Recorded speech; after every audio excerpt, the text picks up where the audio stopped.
Hey guys, how's it going? I am WWE Hall of Famer Lita, welcoming you to General Admission Wrestling.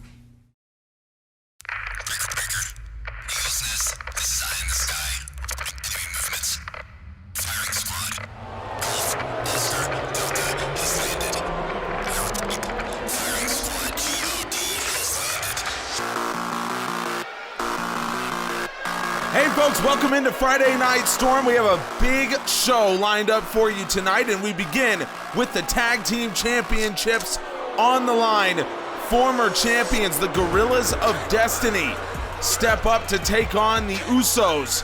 The Usos have been unbeatable here in Season 2, and really, I would say the Usos have been unbeatable since Season 1. I mean, you look at them, and their only loss in Season 1 was basically to the Lucha Brothers, who cheated in order to beat them. That was pretty much all you had as far as the Usos were concerned.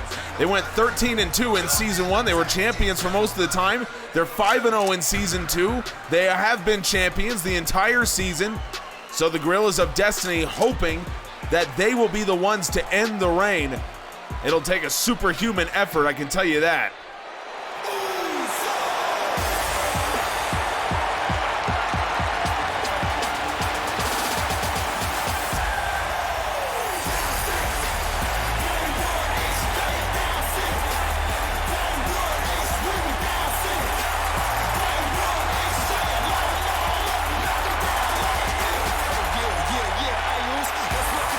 I don't think there's a team in GAW that is more popular than Jimmy and Jay Uso.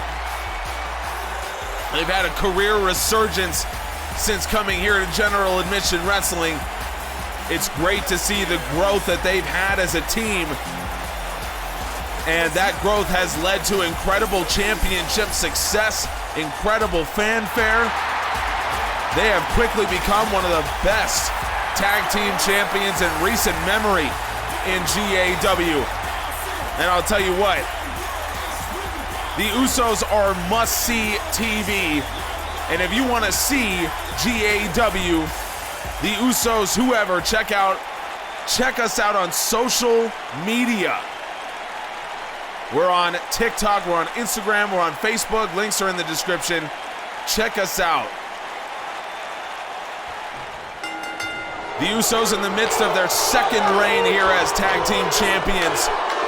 Beautiful pullback Samoan drop from Jey Uso.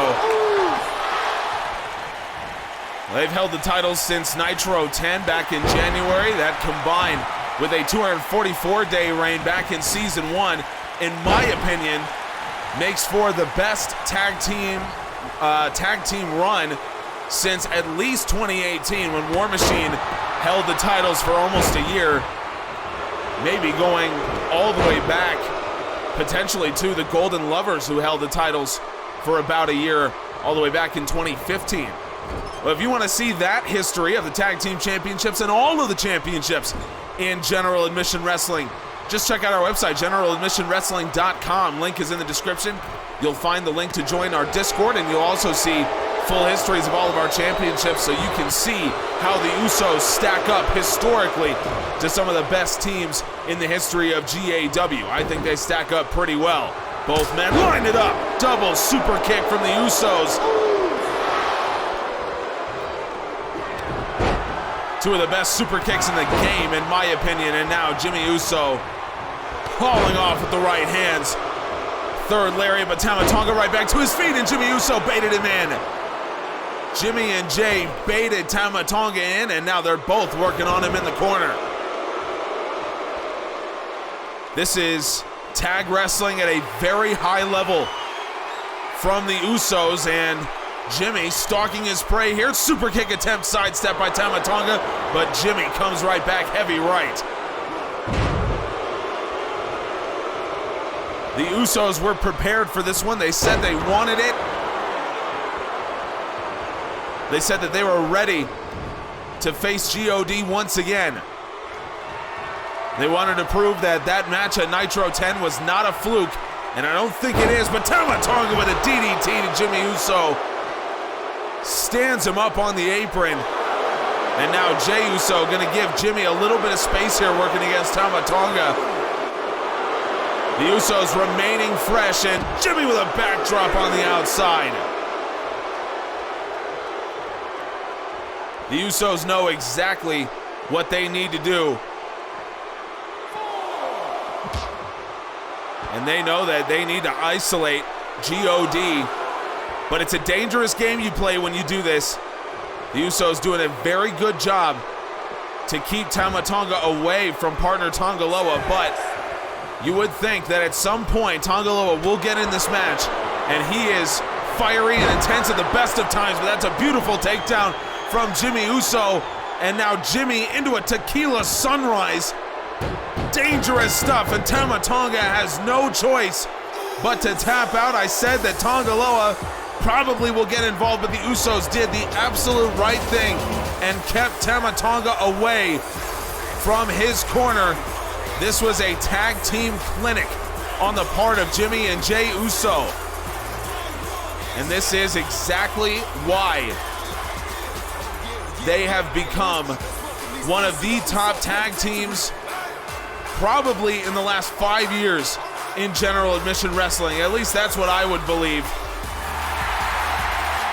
Congratulations to Jimmy and Jey. It is yet another successful defense for Jimmy and Jey Uso. Tremendous stuff.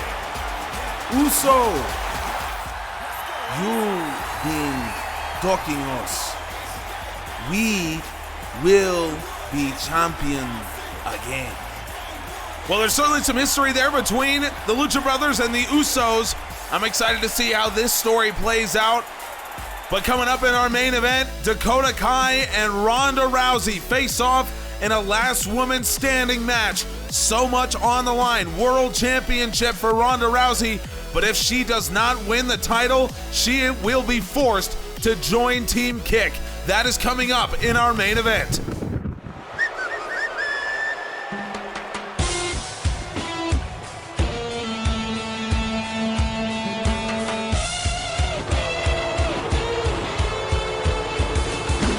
I think the crowd is decidedly pro Bianca Belair in this U.S. Championship match. And I think Belair is a fan favorite, and I think Rosita has not done a whole lot to endear herself to fans after the way that she has acted with Hernandez in her corner. In the short history of the United States title, Bianca Belair may be the most popular champion. It's hard to say with Casey Catanzaro because she only held it for 2 weeks before it was stolen from her, and certainly Belair is more popular than Tegan Knox. So I would say that Belair is probably the most popular U.S. champion of all time. Rosita will not be if she is to win the title tonight, but that doesn't make her any less dangerous. And that man behind her in Hernandez is a big reason why Rosita has turned the corner from up-and-comer to legitimate championship challenger. Hernandez has helped her do this. Rosita and Bianca Belair have history. Rosita, with the help of Hernandez, cheated to beat Bianca Belair earlier this season. It was a dirty win. Belair avenged herself, but Rosita earned a shot at the U.S. Championship. It'll be her third championship opportunity. She fought once against Ronda Rousey, came up short there. She fought once against Tegan Knox, and Dakota Kai cost her in that one. So this is another good opportunity for Rosita.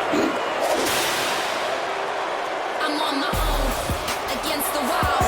The pressure's building, but I will never fall. Instead of trying, they hear me roar. Bianca Belair won the title back at Bash at the Beach, beating the ever unpopular Tegan Knox. Back in April, she has one successful defense so far, that against Charlotte Flair at After Party.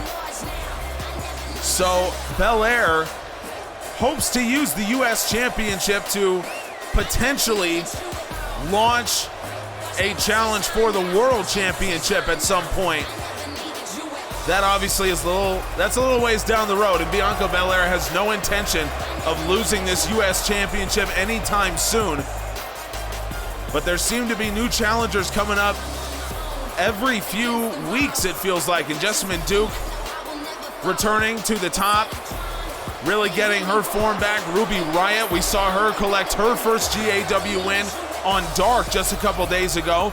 So maybe Ruby Riott fancies herself a U.S. champion at some point. There's lots of people out for that championship.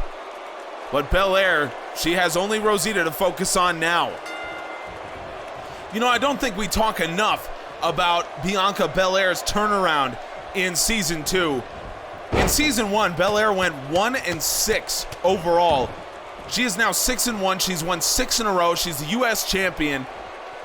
And so shame on me for not talking about Bianca Belair's career resurrection here in GAW, what she's been able to do. It has been a tremendous turnaround for her. She's beaten the likes of Charlotte Flair, Tegan Knox, Rosita herself, Shayna Baszler. This has been a tremendous run for Bianca Belair in Season 2, and hopefully for her it doesn't end with the cheating of Rosita. But as we saw in their second match, Bianca Belair certainly knows what she's doing. And she knows what Rosita and Hernandez bring to the table, how dangerous they can be. So I think that Belair is as prepared as you can be. This is the rubber match, if you will. But you know, Rosita has really changed herself as well. We talk about the turnaround from Bianca Belair and how great she has become. But let's not forget, Rosita was 2-4 in Season 1. She's 5-3 here in Season 2, challenging for the U.S. Championship. And Bianca Belair with the electric chair drop sends Rosita face first near that turnbuckle as well. And Hernandez decides now is the time to send that chair in. Might be a little too late. But Rosita able to kick out of that. And so maybe something can happen with that chair Hernandez just sent into the ring. Hernandez decides this is the time to distract Bianca Belair, and now Rosita, oh, that is beautifully done. Into the German suplex with the bridge. Champ kicks out. Well, Rosita spent a lot of time in the gym, a lot of time working on herself and improving, as we know. But when she has a little bit of free time after doing that, we know that Rosita loves herself some video games. She's been known to stream a little bit, and so have I over on Twitch. Check out my channel at Griff_from GA. Link is in the description. Come hang out with us. It's a lot of fun. We got a great community, lots of wrestling references. It's a great time, so you should come check it out.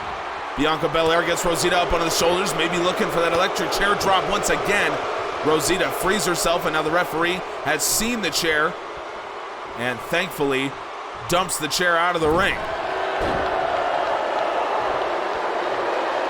Hernandez once again getting himself involved, and oh man, Bianca Belair runs right through the ref to try to get up top. She didn't even see that the referee had moved in front.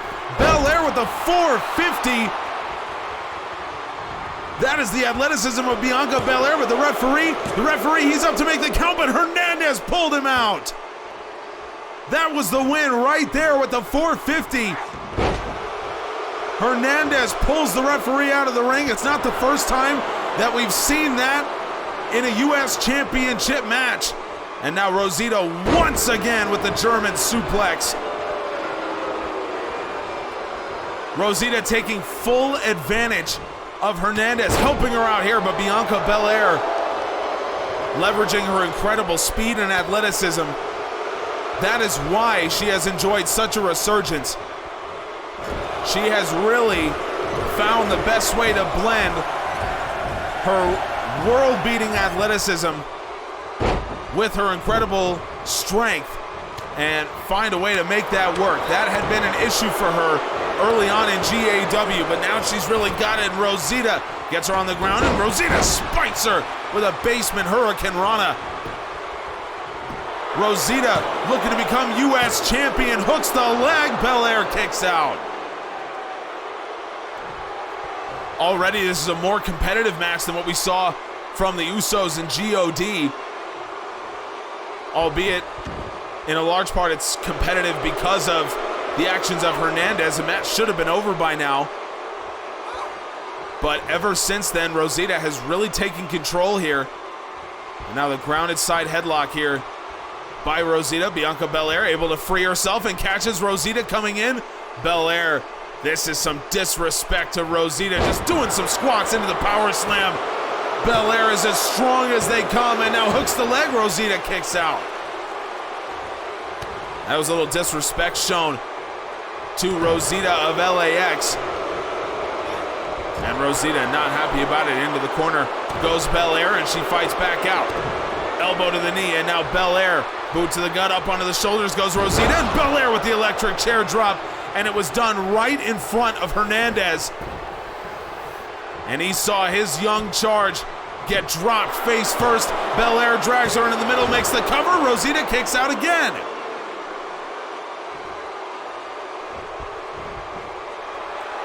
Rosita proving that she has some toughness to go with her athleticism as well.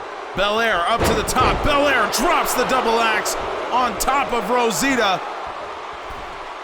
The fans are loving it, and Belair up to the top once again. Belair has her in her sights. 450. Rosita got the knees up. Rosita knows what she's doing. She saw that coming. She knew that it could have beaten her the first time. And now up onto the ropes goes Belair. Rosita, Irish whip off. Rosita, oh man! Back elbow, and she caught the referee as well. Super kick to Belair, and Belair is out. Rosita makes the cover, and Belair forces her way out of it, and it doesn't matter whether she did that or not. The referee's down anyway. Belair caught the referee, or Rosita rather, caught the referee, and it may have just cost her the United States Championship. Wow, the referee has taken some punishment in this match. Unfortunately for him, it's not like he's at fault for anything. Up onto the ropes goes Belair once again, and now Rosita. Irish whip off. Rosita underneath, and Belair caught her. Thrust kick in the jaw. Bianca Belair, and now Hernandez once again gets himself involved. Ref, you gotta throw him out of this match. Rosita could have lost this one as well, but instead, here comes Rosita back, and Rosita, oh my goodness, is that a Destino? That's what Tetsuya Naito calls it, and Rosita taunted right in front of Bianca Belair. Belair got right back up to her feet.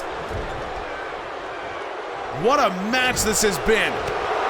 This has been one of the most back and forth affairs I can think of, maybe the most back and forth match in the history of the US Championship. Rosita now into a single leg Boston Crab. Rosita's tried just about everything to beat Bianca Belair. Hernandez has saved Rosita twice in this match. And it's a good thing he has. There is no way that Rosita would have survived. Bianca Belair out of the corner looking for a spear, and Rosita uses her springiness to get up over, avoids that damage, but Bianca Belair comes back, heavy right, boot to the gut. Belair hoists her up onto the shoulders, an electric chair drop for the third time. Hernandez is up once again. Hernandez is up once again, and Belair makes the cover. Certainly, this match would have been over. The referee needs to throw Hernandez out of this match. There's no two ways about it. Hernandez needs to be out of this contest right now. I can't believe that the referee is allowing Hernandez to stay like this. And now Rosita drops Belair to a knee. Rosita spikes her with the Hurricane Rana. All because of Hernandez. Rosita hooks the leg. Rosita is the new US champion. I can't believe it. I cannot believe it. Here is the 450 that should have ended it. Hernandez pulls the referee out of the ring. There he is. It was a 450. It was electric chair drops. It was a thrust kick to the jaw. Bianca Belair, as far as I'm concerned, is the rightful US champion.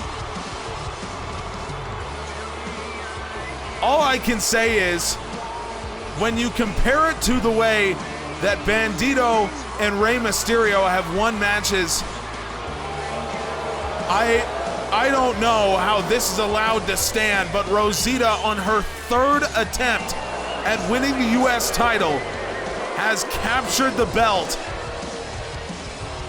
And as disgusting as the circumstances surrounding it are, we do have to welcome our new U.S. champion to the fold in the most unlikely of circumstances. So I guess congratulations are in order for Rosita. Speaking of LAX, the Intercontinental Champion Bandito is standing by backstage right now. Let's get to that. I want to put Bobby Lashley behind me, and I want to defend my Intercontinental title again. So I will challenge anyone next week to come fight me for my title. He does not have to be in GAW. It could be anyone in the world, but I want the toughest challenger out there.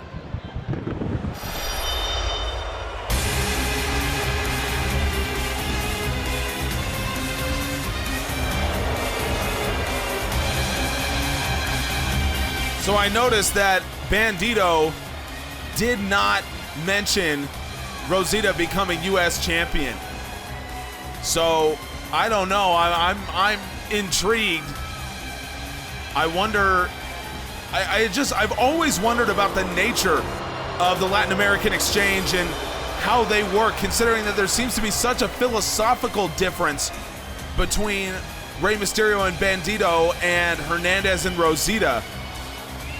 So I do wonder what the nature of that is and how this is all going to work out for LAX. It's always been, to me, sort of an uneasy partnership from the beginning, because it certainly seemed as though Bandito and Rey Mysterio have been they've been the ones that have gotten along. I haven't seen a lot of interaction between Bandito and Hernandez, so I'm interested to see exactly what this all means for LAX. What I'm excited to see now is this tag team contest featuring the world champion taking on Drew McIntyre and Jay White. And McIntyre, is this not maybe the most terrifying man you've seen in GAW? Jay White picked a right partner for this match, in my opinion.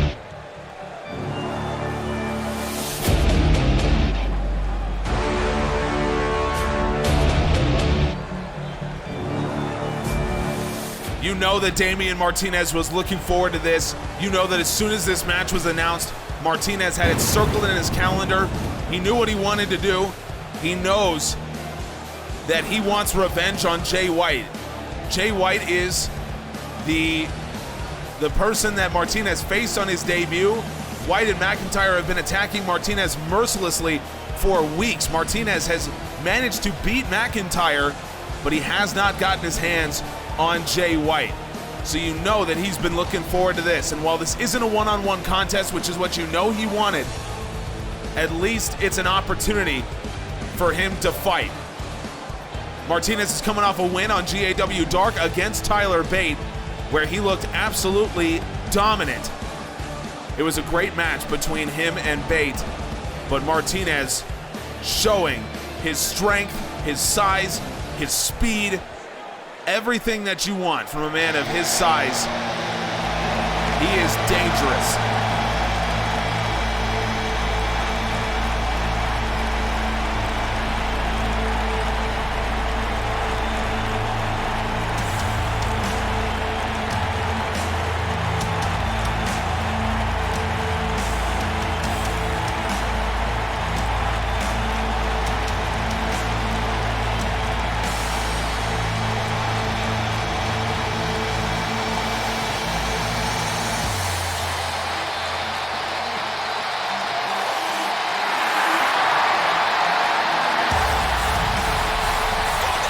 I want you to hear the fans here in Kansas City and listen to how they react to Aleister Black, the world champion.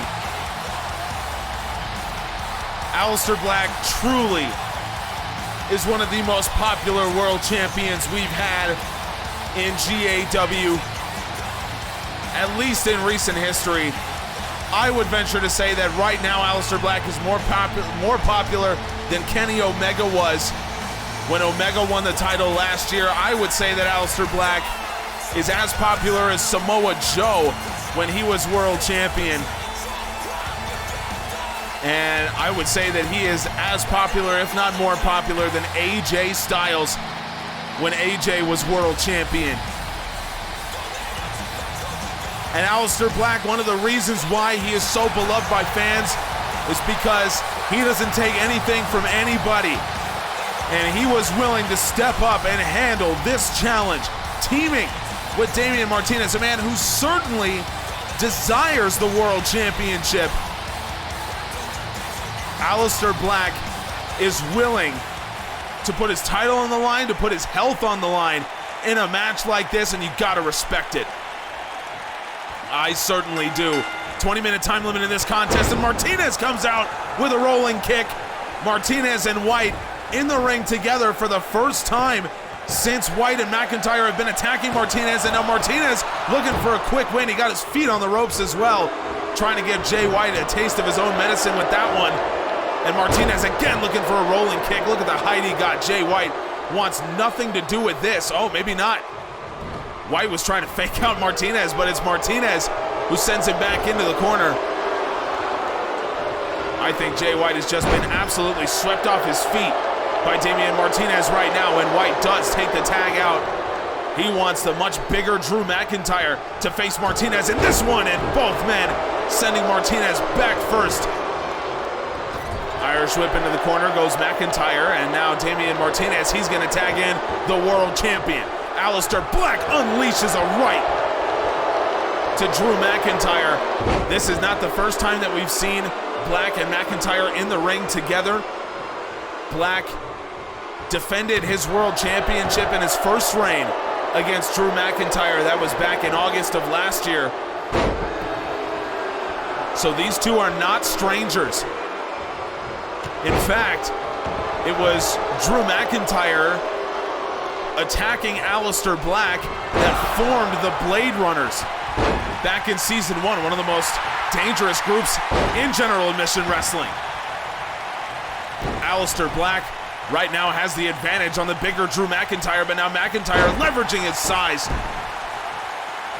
And McIntyre wants Jay White back in this matchup.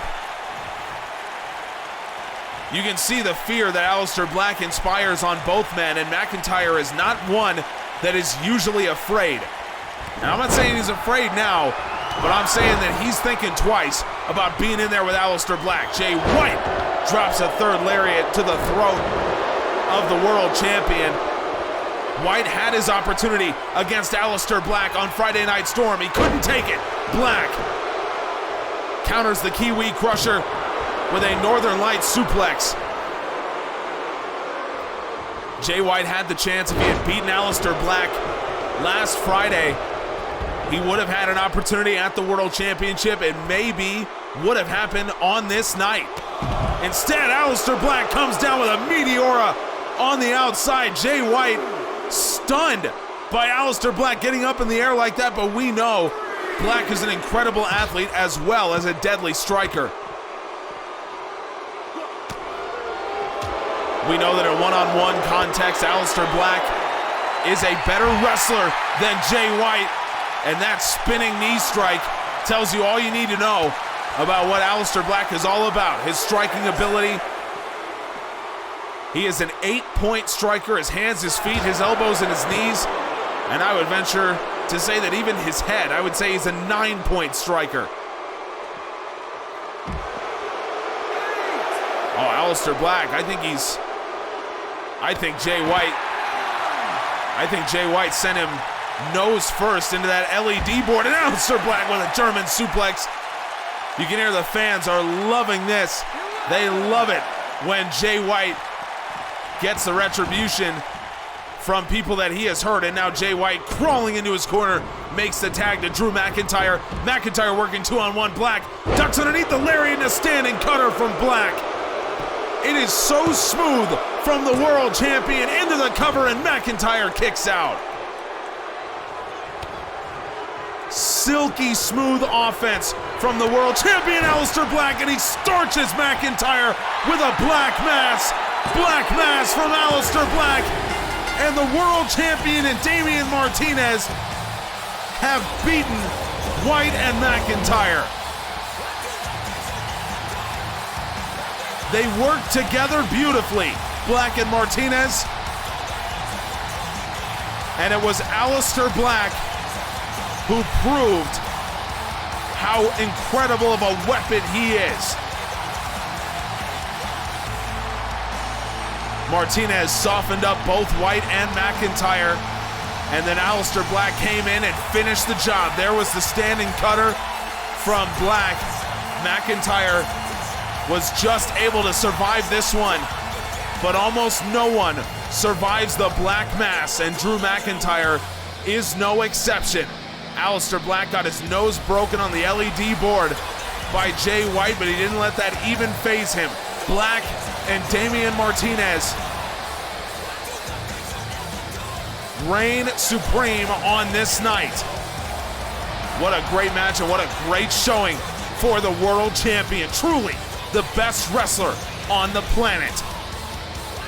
Folks, at Northern Lights, we are pleased to welcome back the GAW Challenger briefcase. 6 men will fight in a ladder match for a briefcase, and inside that will be a contract for a world championship match to be redeemed at any time.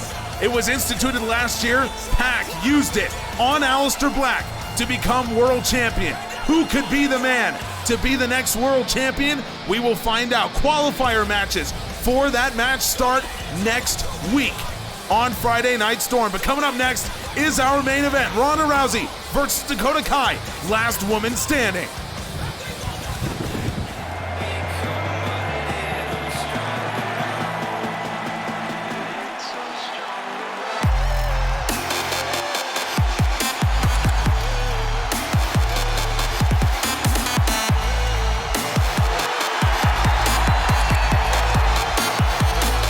This is crowd noise on the level of possibly the world champion himself. Every fan in this building, all 15,000 of them here in the Sprint Center, want to see Ronda Rousey become world champion. There is so much energy, and part of that is because of Ronda Rousey's now iconic entrance music. I talk about it seemingly every time she comes to the ring, but this is one of my favorite tracks, and if you love this entrance music or any of the entrance themes of any of our wrestlers, check out our Spotify playlist. Link is in the description or on the website. I work out to this all the time, and you should be as well.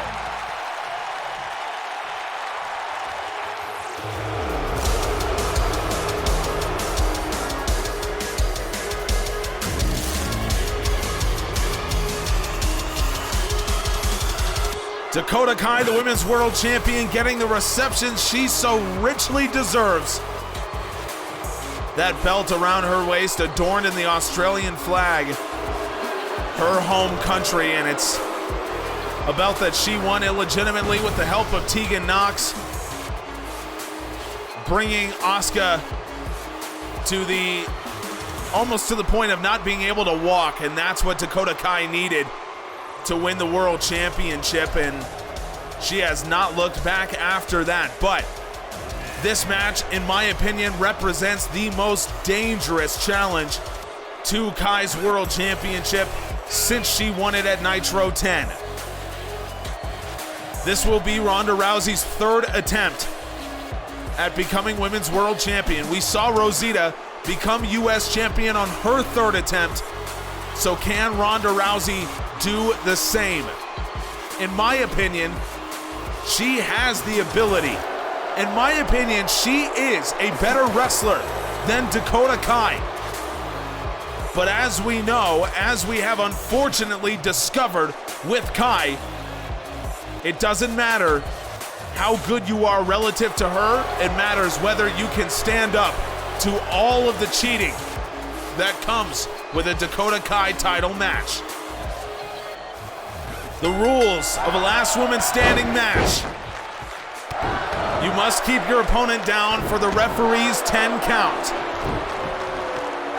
It doesn't matter how you do it. There are no disqualifications. It just matters that the other woman cannot answer the ref's count of 10. This is the first time that we have seen this match since Keith Lee and Matt Riddle faced off at Nitro 10. And that match changed both men. Keith Lee has not been the same since that contest. The match, the finish can happen anywhere. The match can go anywhere in this arena. You can see the referee following both women. Any weapon available to them, they can use.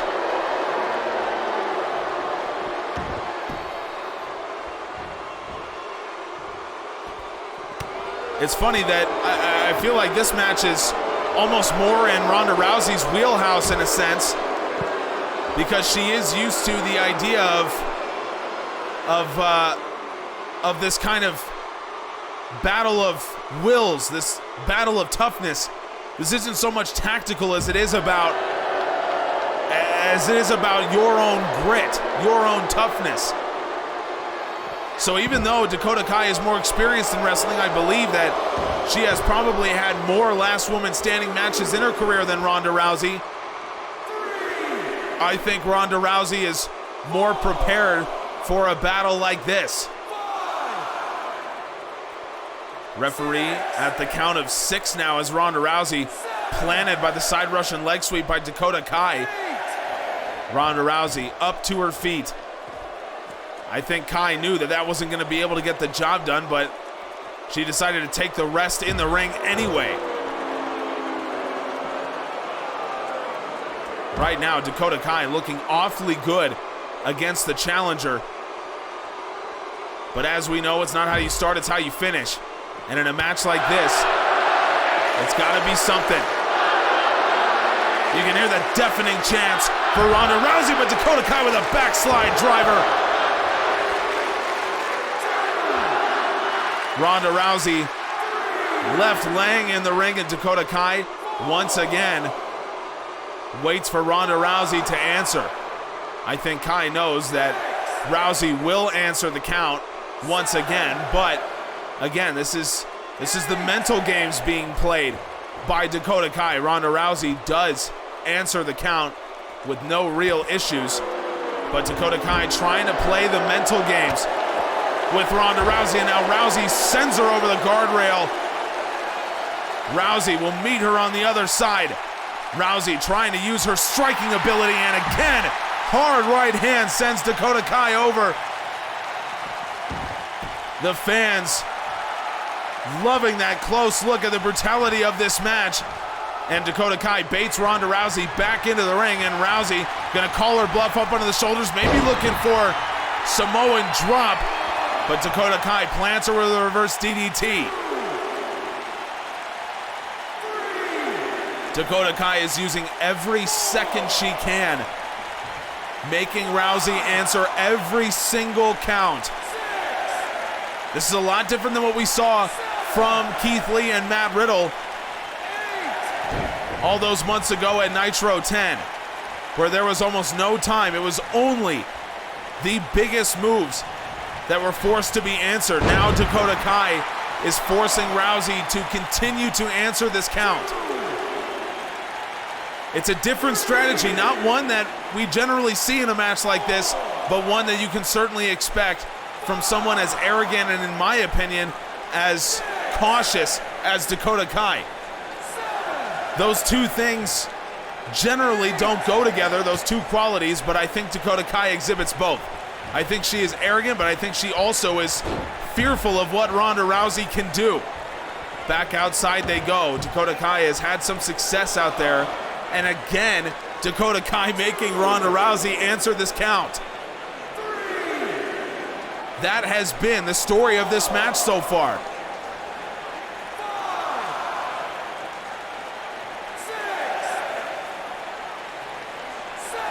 Ronda Rousey has had no issues answering this count before, but now we get to the count of 9. Ronda Rousey, I think that one was intentional. I think she was taking all the time that she could to answer that, to try to get a breath. And it looks like that may have worked. Ronda Rousey trying to go for those strikes, but Dakota Kai has the answer once again.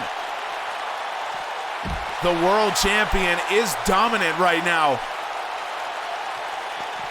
And I hate to say it, I don't necessarily think it's true, but I gotta call it like I see it. Ronda Rousey may be in a little over her head right now. Another side Russian leg sweep by Dakota Kai.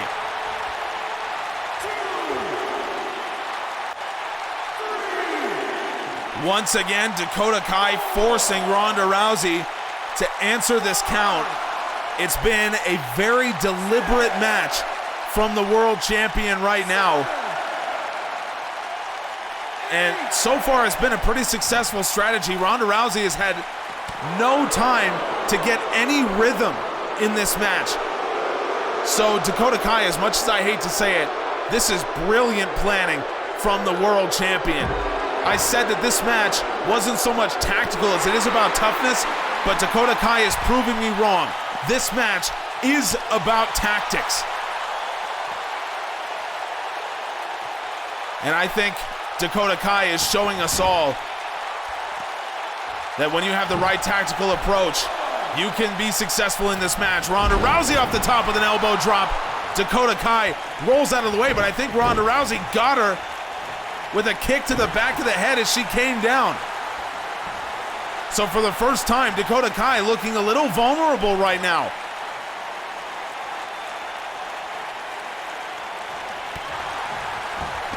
This is the first time that Kai has had any real pressure put on her. And now it will be Ronda Rousey forcing the world champion to answer her own count for the first time. Dakota Kai's been in full control of this match.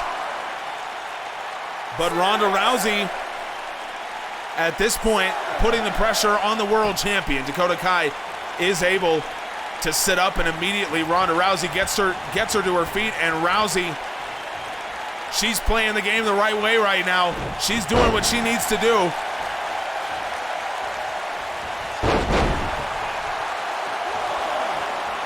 This is as confident as I've seen Ronda Rousey in this match. And again, Dakota Kai going back to Old Faithful, doing what she knows works, and that is forcing Ronda Rousey to answer this count. It really goes to show you how impactful these offensive moves are from these women. Rousey at the count of 9, and again, I think that was deliberate. But Dakota Kai remaining in a solid position right now. She has ran this match so far. Dakota Kai coming in looking for a running boot, and Ronda Rousey out of the way, comes back with a shoulder tackle. This is Ronda Rousey's best opportunity of the match, and up onto the shoulders goes Kai. Samoan drop from Rousey. Rousey not even going to force Kai to answer that count after the Samoan drop. She's won matches that way. But Ronda Rousey not satisfied just yet. Kai to her feet. Rousey gets her up onto the back, but Kai slides off the shoulders. That was as good as Ronda Rousey has looked in this match, but Dakota Kai, once again, Kai showing how good she is. You don't have to like it, but you do have to respect it. And once again, Ronda Rousey forced to answer the count of the referee. I have to say, folks, this is the most tactical last woman standing match that I have ever seen. From Dakota Kai's perspective, this is all about planning. Rousey thankfully gets to her feet, but again, this is just incredible tactical planning by Dakota Kai.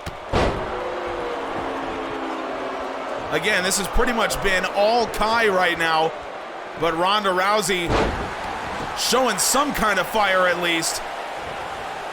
This is what you want to see from the challenger, and Rousey, you know that she is not happy with the way this has gone down so far. Rousey just taunting the women's world champion right now. It has been a tough match from Rousey's perspective. She has been beaten up It has been all Kai so far, but Ronda Rousey now suddenly looking like she's got something in the tank here. And man, I'm glad she does. Kai up against the ropes and Rousey dumps her over. Kai hangs on, Ronda Rousey. Oh no! Rousey looking for a spear through the ropes and Dakota Kai ducked it. Dakota Kai ducked it and Ronda Rousey goes over the ropes. And Rousey crashes down. Oh my God. The referee begins his count, and Dakota Kai maybe has just stolen one from Rousey when Rousey was about to electrify us with that one. Referee at the count of 8, and Rousey gets to her feet at the count of 9. Dakota Kai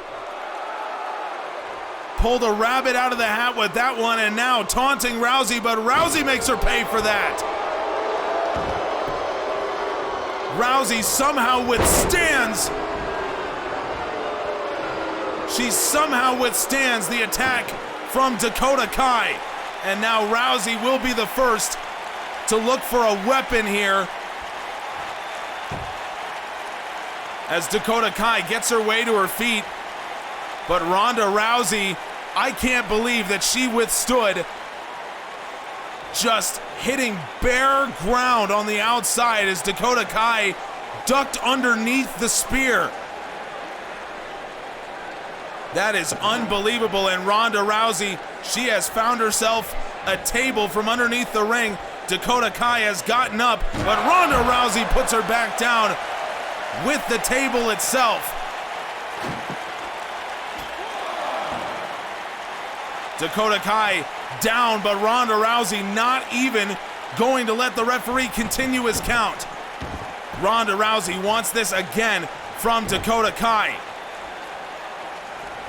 Ronda Rousey wants the smoke right now from the Women's World Champion, and Kai forced Rousey to answer the count after Rousey nearly killed herself on a spear gone wrong. But again, Ronda Rousey in the wrong position at the wrong time here. Up against those ropes has Dakota Kai, and now Ronda Rousey sends Kai over the top through the table. Kai goes through the table, but Ronda Rousey to the top. Rousey with a splash. Rousey splashed down, and both women down. Ronda Rousey splashes Kai on top of the table that Kai's body had just broken. Referee making his count.